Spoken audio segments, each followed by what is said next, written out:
అందరి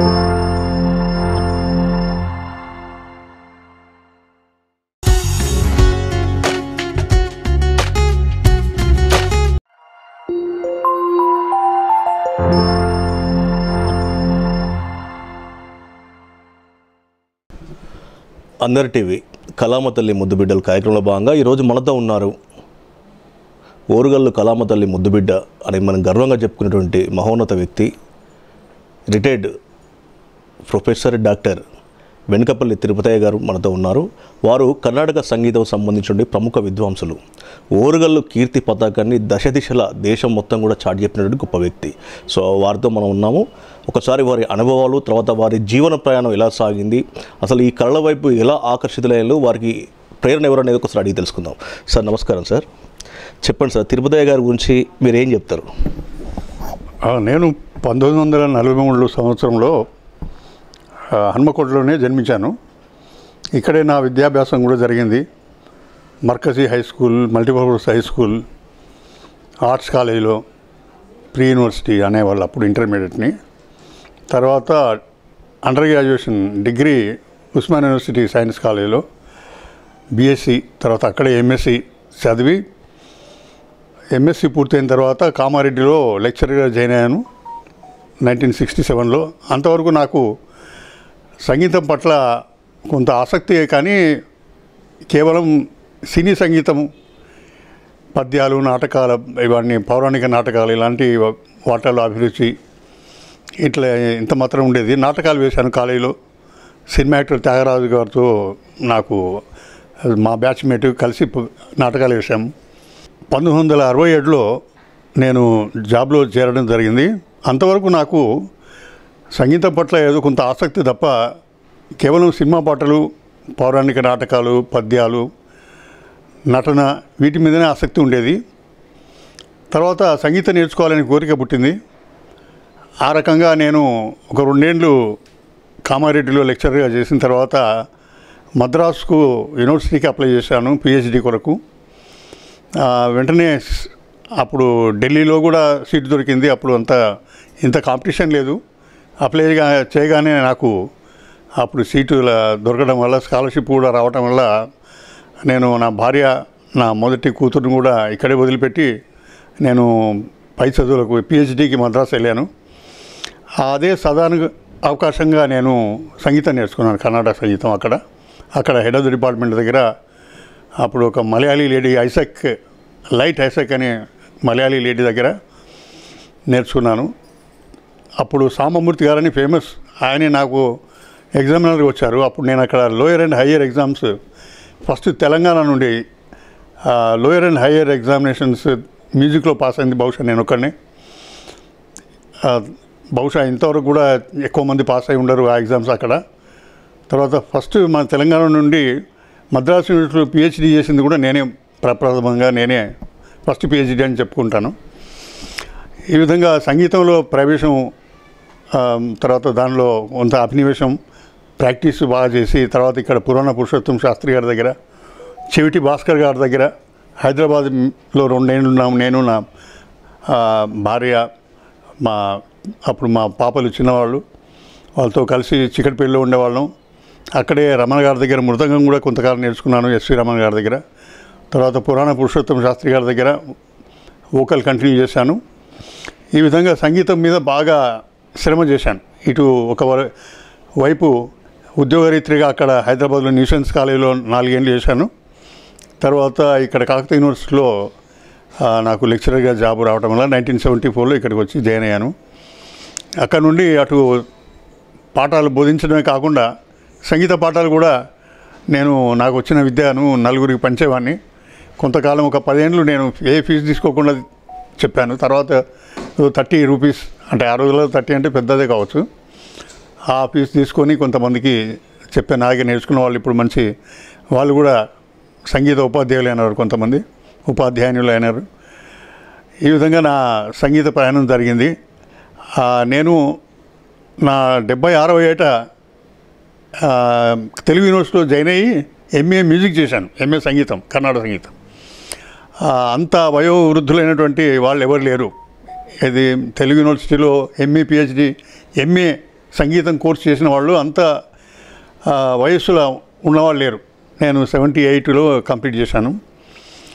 ఆ తర్వాత అప్పుడే అదే టైంలో నేను ఒక 10 ఏళ్ళ నా శ్రమ ఫలితం ఒక 1000 వర్ణాలని సేకరించి, కర్ణాటక సంగీతానికి సంబంధించినటువంటి 1000 వర్ణాలు సేకరించి మన తెలుగు భాషలో ఇంతవరకు దక్షిణ భారతదేశంలో ఎవరు చేయనటువంటి ఒక ప్రక్రియ, ఒక కాంట్రిబ్యూషన్ నేను 2 వాల్యూమ్స్లో నేను తెలుగు యూనివర్సిటీ వాళ్ళకి సమర్పిస్తే అది వాళ్ళు ప్రచురించారు.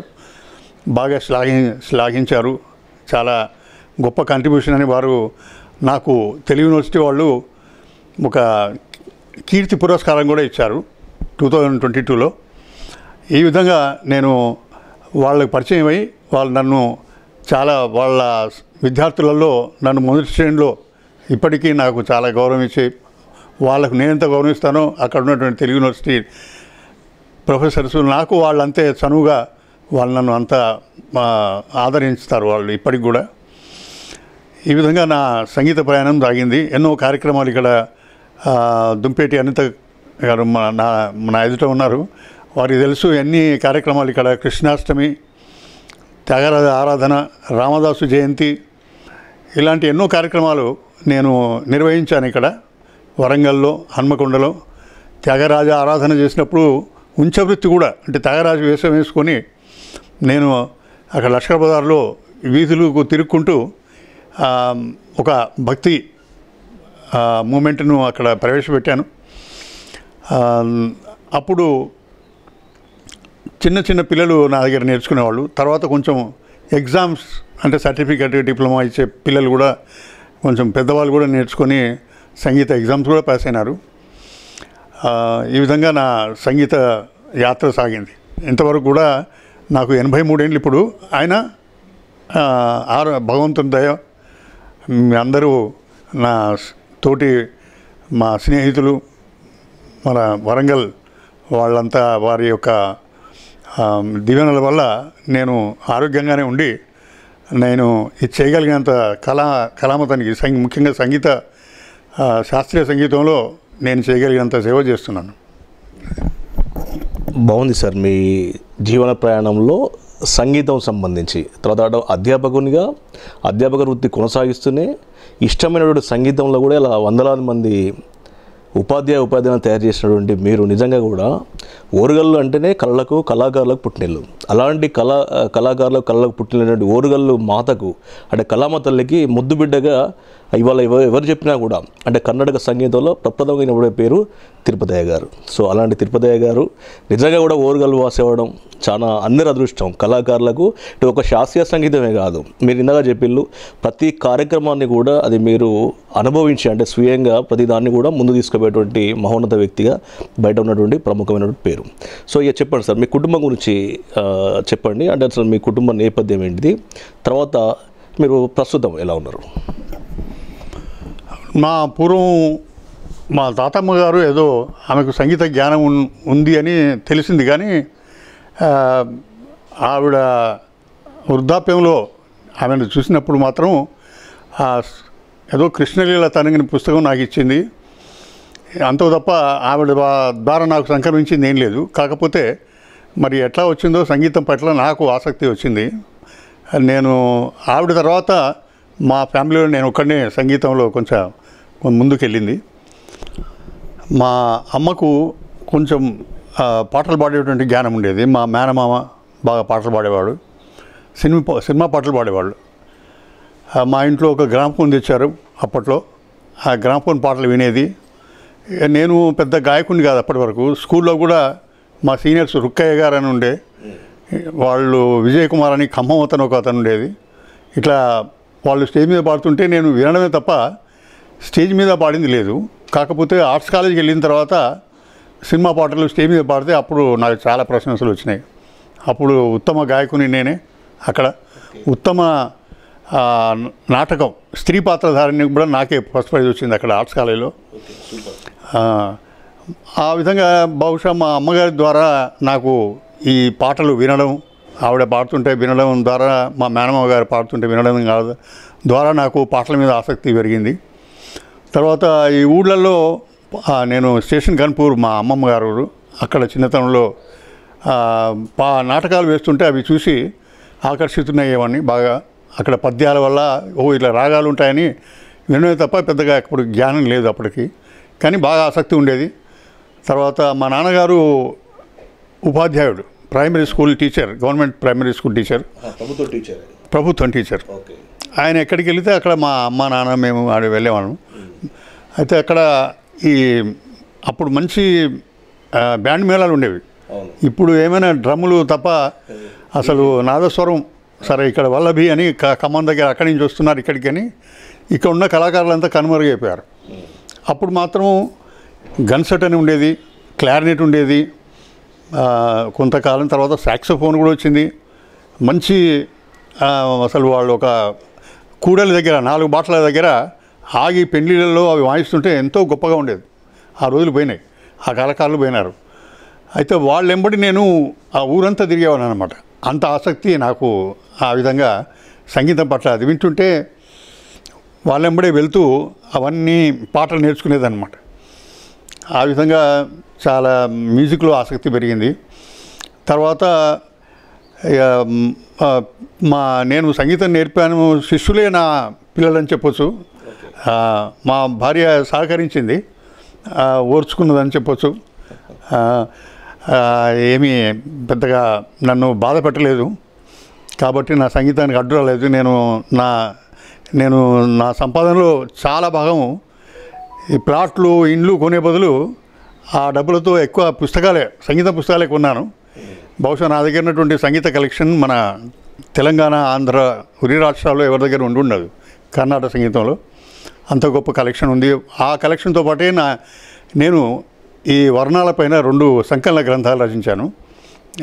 కాబట్టి హైదరాబాదు ఆర్టిస్టులే చాలామంది ఆశ్చర్యపోతుంటారనమాట, ఇంత కలెక్షన్ వీరి దగ్గర ఎక్కడిది అని. కానీ ఇందాక నేను చెప్పినట్టుగా నేను ఫస్ట్ ప్రిఫరెన్స్ సంగీతానికి ఇచ్చి నాకున్న సంపాదనలో చాలా భాగం సంగీత గ్రంథాలయాన్ని అభివృద్ధి చేసేందుకు వెచ్చించాను. నా పిల్లలు ఈ ఊళ్ళోనే ఉంటారు. మా బాబు యూనివర్సిటీలో, నేను రిటైర్ అయిన తర్వాత 2003లో రిటైర్ అయిన తర్వాత వాడు అక్కడ క్లర్క్గా జాయిన్ అయ్యాడు. ఇప్పుడు యూడీసీగా ఉన్నాడు.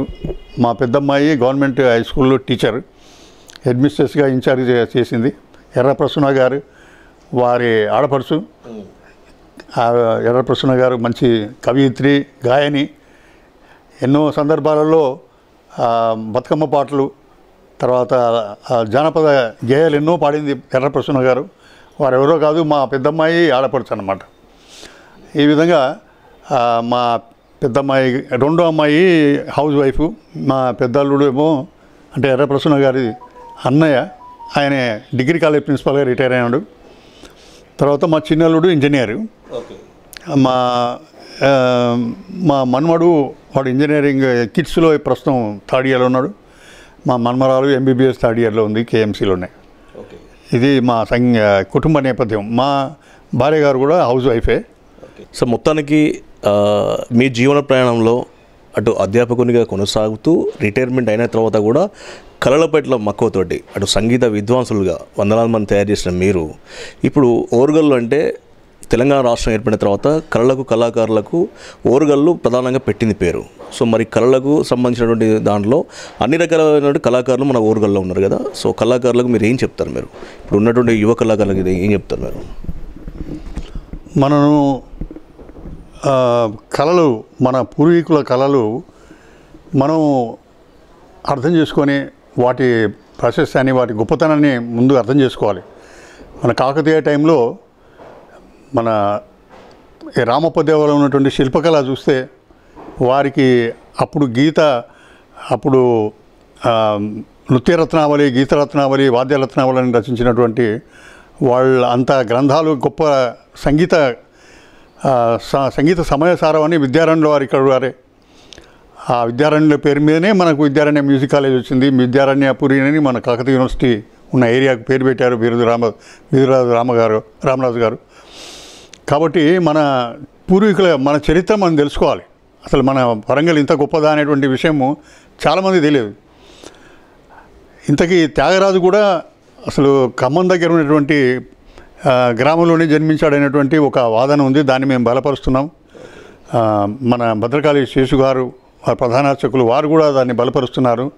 దాని కొరకు ఆధారాలను కొంత సేకరించి హైదరాబాద్లో జరిగినటువంటి సెమినార్లో నేను దాన్ని ప్రజెంట్ చేస్తే, త్యాగరాజు ఇక్కడి వాడే అని ప్రజెంట్ చేస్తే అది అక్కడ ఆంధ్రజ్యోతిలో కూడా రావడం జరిగింది ఆ వార్త. దాని మీద కొంత దాని మీద విద్వాంసులు చర్చించుకుంటున్నారు కూడా. ఈ కళాకారులు ఇక్కడ చాలామంది నృత్యం మీద చాలా అభినివేశం ఉంది. దాదాపు కనీసం 1000 మంది ప్రతి సంవత్సరం నృత్య కళాకారులను తయారవుతున్నారు. మన దుంపేట అరుణ గారు ఇక్కడ నా ఎదురుగా ఉన్నారు, మంచి డ్యాన్స్ టీచర్. ఇలాంటి డాన్స్ టీచర్లు కనీసం ఒక 30 మంది ఉన్నారు ఇక్కడ. మొట్టమొదటిసారిగా ఈ డ్యాన్స్ ట్రూప్స్ ఉన్నాయి. 30 మంది కళాకారుల యొక్క 30 డ్యాన్స్ విద్యా సంస్థల్ని ఒక్క చోటికి తీసుకొచ్చింది నేను, తర్వాత భద్రకాళి టెంపుల్లో ప్రధాన అర్చకులు శేషు గారు. ఒకే స్టేజ్ మీద ఇది తీసుకురావడం అనేది ఎంతోమంది చాలా మెచ్చుకున్నారు కూడా మమ్మల్ని, ఆయనను, నన్ను. మా మూలంగా ఈ కళాకారులందరూ పరస్పరం చేదోడు వాదోడుగా మనస్పర్ధలు లేకుండా ఒకే స్టేజ్ మీద అందరూ పాల్గొని చాలా సఖ్యంగా ఆనందంగా కళను వాళ్ళు ప్రదర్శిస్తున్నారని. చిన్నపిల్లలకు కూడా మేము చాలా ఎంకరేజ్మెంట్ ఇచ్చాము. అటు మొమెంటల్ సర్టిఫికెట్లే కాకుండా నేను సంగీత పుస్తకాలు, మన శేషు గారు మా సహాధ్యాయుడు, మా శిష్యుడు కూడా, భద్రకాళి శేషు గారు సంగీతంలో శిష్యుడు. అయితే ఆయన కూడా త్యాగరాజ కీర్తనలు, త్యాగరాజ ఆరాధనప్పుడు ఆ పుస్తకాలు పంచేవాడు ఆయన. అట్లాగే నేను కూడా ఈ మధ్య పోయిన సంవత్సరం నా డ్యాన్స్ పుస్తకాలన్నీ పిల్లలకి, డ్యాన్స్ టీచర్లందరికీ ఆ కోర్స్ పుస్తకాలు అవన్నీ చిన్నపిల్లలకే కాకుండా పెద్ద టీచర్స్ కూడా ప్రజెంట్ చేసి ఈ సంగీతం, నాట్యం ముఖ్యంగా ఈ 2 కళలు మన వరంగల్లో బాగా అభివృద్ధి చెందాలని నాకు చాలా తపన ఉంది. అది ఎంతో కొంతవరకు మేము నెరవేర్చగలిగాం. దీన్ని ముందు తీసుకుపోవాలని ఈ ఫ్యూచర్ జనరేషన్స్ వాళ్ళు తప్పకుండా దుంపేటి అనిత కానీ, ఇంకా ఎర్ర ప్రసన్న కానీ ఇలాంటి వాళ్ళు ఎంతోమంది ఇక్కడ మన ఊళ్ళో మంచి మంచి కళాకారులు ఉన్నారు. ఉమ్మడి లక్ష్మణాచారి, లాయక్ అహ్మద్, జియావుద్దీన్, భాస్కర్ గారు, ఇలాంటి కళాకారులు ఎంతోమంది ఉన్నారు. వీళ్ళంతా సంగీతం, నృత్యము నేర్పి డ్యాన్స్ గురువులు చాలామంది ఉన్నారు మనకు. అసలు ప్రతి వీధిలో, ప్రతి ఏరియాలో కూడా సంగీతం నేర్పేవాళ్ళు ఉన్నారు, డాన్స్ నేర్పేవాళ్ళు ఉన్నారు. ఇందాక చెప్పినట్టుగా మన కనీసం ఒక గత 30 ఏళ్ళు చూసుకుంటే 30,000 సంగీత కళాకారులు మన దగ్గర వరంగల్లో తయారన్నారు. అంటే అతిశయోక్తి కాదు. సంగీతంలో కూడా మన సంగీత కళాశాల వచ్చిన దగ్గర నుంచి చాలామంది సంగీతంలో కూడా నేర్చుకుంటున్నారు. కాబట్టి మన వరంగల్ కళలకు పుట్టినిల్లు పూర్వమే కాకుండా ఇప్పటి కూడా కళలు వర్ధిల్లుతున్నాయి. కాలేజీ కళాక్షేత్రం వచ్చిన తర్వాత మొదటిసారిగా ఇక్కడ ఉన్నటువంటి కాలేజ్ ప్రిన్సిపాల్ సుధీర్ రావు గారు చాలా మంచి ప్రదర్శన ఇప్పించారు అక్కడ ఫిబ్రవరి 2 రోజు. ఈ విధంగా కొన్ని సీనియర్ కళాకారుల ట్రస్ట్ సీతాల రఘువేంద్ర గారు స్థాపించారు. అలాగే ఎన్నో సంస్థలు, కళా సంస్థలు కూడా ఇందాక అంజలి మీడియా వారు, మీరు ఎంతో కృషి చేసి ఇక్కడ కళాకారులకి, ఇక్కడ నవ యువకులకి, పిల్లలకి, బాలికలకు వేదిక కల్పిస్తున్నారు.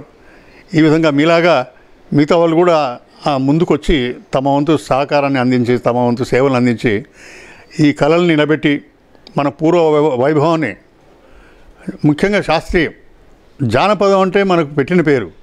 కరీంనగర్ జిల్లా, అసలు మన వరంగల్ జిల్లా పెట్టిన పేరు, కానీ కరీంనగర్ జిల్లా కూడా ముందుకు పోయింది. అంటే ఇక్కడ ఏం జరిగిందంటే పుట్టినిల్లు ఓరుగల్లు, మెట్టినిల్లు కరీంనగర్.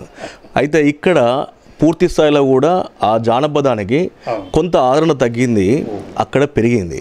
ఎందుకంటే నేను గతంలో ఇదే జానపదాలపైన చాలామంది యువ కళాకారులు, అంటే ఎవరైతే గాయకులను తీసుకొచ్చినాం. మా అంజలి వీడియోస్లో కూడా అప్పుడు మాకు ఆడియో రికార్డింగ్ తోటే మాకు ముడిపడినది. చాలామంది కొత్త వాళ్ళకు మేము పాడించినాం. ఇలా సాయి చంద్ కావచ్చు, అంటే చనిపోయిన సాయి చంద్ కావచ్చు, మధుప్రియ కావచ్చు, తర్వాత బండెంకన్న, నాగన్న, ఇలాంటి వాళ్ళందరితో కూడా మేము పాటలు పాడించినాం. అంటే అనేక ఆల్బమ్లు చేసాం ఆనాడు క్యాసెట్ రికార్డింగ్ అప్పుడే. సో కానీ ఇక్కడికి వచ్చేసరికి ఏమవుతుందంటే కళాకారుల మధ్యన సఖ్యత లేక యూనిట్ మిస్ అయ్యి అక్కడ మెటీరియల్ అయింది, కానీ పుట్టినీళ్ళు మాత్రం మనం ఓరగలుగుతారు. అంటే ఇది నేను గమనించింది ఇంతే. కరెక్ట్ సార్, మీరు అన్నది నిజం. అక్కడ శాస్త్రీయ సంగీతానికి ఒక మ్యూజిక్ కాలేజ్ కరీంనగర్ పెట్టకుండా మంత్రిలో పెట్టేసరికి అక్కడ శాస్త్రీయ సంగీతానికి వాళ్ళకి ఒక ఆశ్రయం లేక వాళ్ళ ఆసక్తి అంతా జానపదం మీద పడి అక్కడ చాలామంది జగిత్యాలలో మిగతా పట్టణాలలో కరీంనగర్ దగ్గర ఉన్నటువంటి చుట్టుపక్కల ప్రదేశాలలో కాగజనగర్ అనండి, ఇంకా ఆదిలాబాద్ జిల్లా అటువైపు జానపద గేయాల వైపు వాళ్ళ దృష్టి మరలింది. చాలా క్యాసెట్లు వాళ్ళు కూడా రూపొందించారు. మనకు ధీటుగా వాళ్ళు తయారయ్యారు. మీరు అన్నట్టుగా ఒక ముందడుగు వారే వేశారని చెప్పొచ్చు. కాకపోతే శాస్త్రీయ కళలలో మన వరంగల్ది ప్రథమ స్థానం ఉంది. మన దురదృష్టం ఏంటంటే ఇక్కడ ఉన్నటువంటి టీవీ స్టేషన్, మన అప్పుడు పివి నరసింహారావు గారి టైంలో మనకు ఒక టీవీ స్టేషన్ వచ్చింది. అది ప్రభుత్వం ఒక మంచి ప్లేస్ దానికి ఇవ్వకుండా ఏదో ఒక వరదలు వచ్చేటువంటి ప్లేస్లో దిగువ ప్రాంతంలో దానికి ఇవ్వడం వల్ల ఆ వరదలను వచ్చి వాళ్ళ మిషన్స్ అన్నీ, ఆ మిషనరీ అంతా నీళ్ళలో నిండిపోయి ఇక్కడ నుండి టీవీ స్టేషన్ ఎత్తేయాల్సిన పరిస్థితి వాళ్ళకి కలిగింది. అది చాలా దురదృష్టకరం. మళ్ళీ కేంద్ర ప్రభుత్వం మళ్ళీ మన టీవీ స్టేషన్ని మనకు పునరుద్ధరించి మనకి ఇవ్వాలని కోరుకుంటున్నాను. అప్పుడు టీవీ స్టేషన్ ఉన్నప్పుడు నేను కూడా స్వరచర్య అనే కార్యక్రమాలు చేశాను. అప్పుడు డైరెక్టర్ వరప్రసాదరావు గారు, టీవీ స్టేషన్ డైరెక్టరు, నా ప్రతిభను గుర్తించి కార్యక్రమాలు రూపొందించండి తిరుపతి గారు అని నన్ను ఒక 6 ఎపిసోడ్లు అట్లా తయారు చేయించారు. అవి ప్రతి శనివారం ఆ మధ్యలో మన యాదగిరి ఛానల్ అప్పట్లో వచ్చేవి. ఇప్పుడు అది కూడా వాళ్ళు ఇక్కడ టీవీ స్టేషన్ చేసిన తర్వాత మన వరంగల్ కార్యక్రమం రావటం లేదు. అసలు మన వరంగల్కు టీవీ స్టేషన్ లేకుండా అయిపోయింది. మనకున్నటువంటి ఆకాశవాణి కూడా అది కేవలము ఎఫ్ఎం స్టేషన్ మాత్రమే. అంటే వేరే ఇప్పుడు కర్నూలు, విజయవాడ, తిరుపతి లాంటి రేడియో స్టేషన్లలో కార్యక్రమాలు రూపొందుతాయి. అక్కడ సంగీత కార్యక్రమాలు రూపొందుతాయి, ఎన్నో కార్యక్రమాలు రూపొందుతాయి. కానీ మనది ఎక్కువ రిలే స్టేషన్ లాంటిది ఇది. కాబట్టి ఫుల్ ఫ్లెడ్జ్డ్ ఆకాశవాణి కూడా మనకు రావాలి అని కోరుకుంటాను. ఈ ఆకాశవాణి టీవీ స్టేషన్ వల్ల ఇక్కడ అభివృద్ధి చెందితే ఇక్కడ ఆ కళలకు ప్రోత్సాహం ఉంటుంది. మనకు ఎంతోమంది ఔత్సాహిక కళాకారులు రేడియో స్టేషన్లో పాల్గొని, టీవీ స్టేషన్లో పాల్గొని వాళ్ళ కళలు ప్రదర్శించుకునేటువంటి అవకాశం ఉంటుంది. కాబట్టి మనకు కళాకారులు ఈ కళను ముందుకు తీసుకెళ్లాలంటే ఇటు మీలాంటి ప్రోత్సహించేటువంటి అంజలి మీడియా వంటి మీలాంటి ప్రోత్సాహకారులు ఉండాలి. స్వతగా వాళ్ళు శ్రమ చేయాలన్నమాట. ఇందాక ఒక మంచి మాట అన్నారు, కళాకారులు పరస్పరం సఖ్యంగా లేకుండా ఉండటం అనేది ఒక డిసడ్వాంటేజ్ అయింది. కానీ అందరు కనుక పరస్పరం సహకరించుకొని కనుక దీని కళను ముందు తీసుకెళ్తే ఇంకా చాలా బాగుంటుంది. అందరూ ద్వేష అసూయాలు పడకూడదు. ఒక కళాకారుడు పైకి వస్తుంటే తను చేసే కార్యక్రమంలో వారిని పిలవకపోవడం ఇలాంటి వల్ల మనకు పరస్పరం కళను మనం ముందుకు తీసుకెళ్ళలేం. కాబట్టి మనము కళను ఒక కళాకారుడు ప్రదర్శిస్తున్నప్పుడు మిగతా కళాకారులందరూ వచ్చి అటెండ్ చేయాలి, ఆ కళాకారుని ఎంకరేజ్ చేయాలి. అది చాలా విశేషమైనటువంటి చాలా ముఖ్యమైనటువంటి విషయం అన్నమాట. కాబట్టి ఇక్కడ జమ్మలమడక కృష్ణమూర్తి గారు ఉన్నప్పుడు ఇక్కడ మంచి నాటకాలు కూడా పందిల శేఖర్ బాబు అని మడికొండతను ఈ టెంపుల్ ఈవోగా ఉండే ఎగ్జిక్యూటివ్ ఆఫీసర్గా వాళ్ళందరి సహకారంతో నేను కూడా అప్పుడు నారద పాత్రలు, ధర్మరాజ పాత్ర వేశాను. ఈ విధంగా నాటకాలు కూడా వారు జమ్మలమడక కృష్ణమూర్తి గారు మరణించిన తర్వాత కొంచెం కొద్దిగా తగ్గిపోయినాయి. మారుడు సదానందాచారి గారు కొంతకాలం దాన్ని నిర్వహించారు. ఇప్పుడు కూడా దాన్ని కొంత ఉంది, కానీ ఆదరణ సహృదయ వాళ్ళు మన గణమన గిరిజామన్ గారు వాళ్ళంతా, లక్ష్మణరావు గారు, వాళ్ళ ఆకుల సదానందం గారు వారు కూడా పందిల శేఖర్ బాబు గారు చనిపోయినారు. వారి నాటకాలు సంవత్సరం చేస్తున్నారు.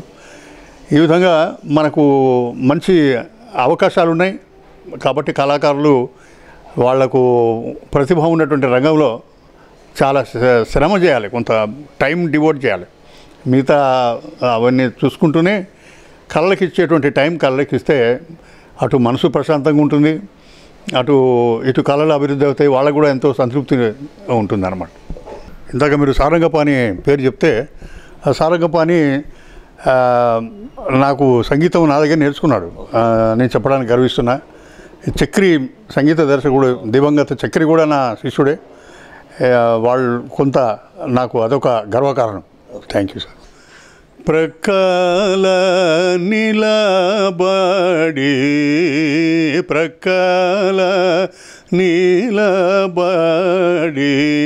కొలిచేము చాట బాగా తేలు పరదా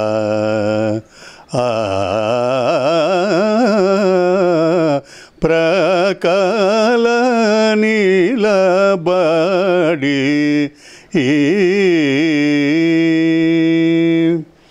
చుక్కల రాయని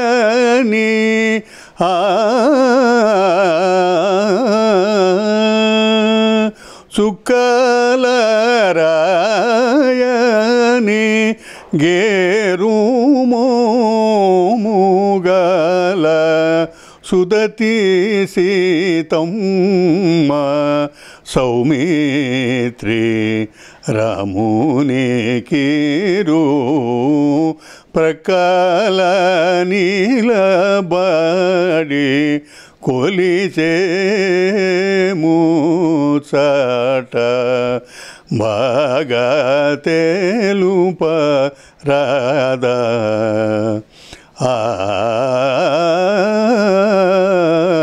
ప్రక్కల నిలబడి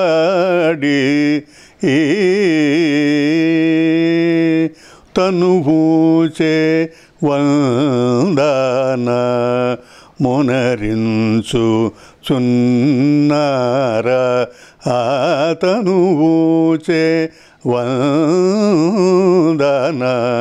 మొనరించు చున్నార తనవు నామ కీర్తన చేయు సున్నార మనసున తలచి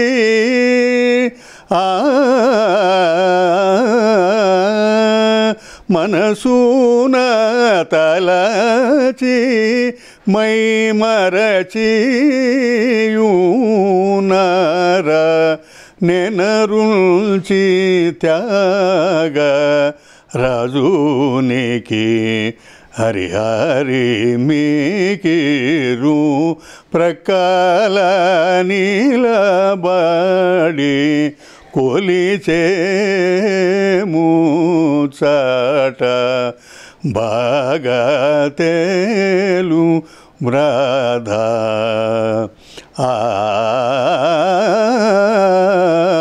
ప్రక్కల నిలబడి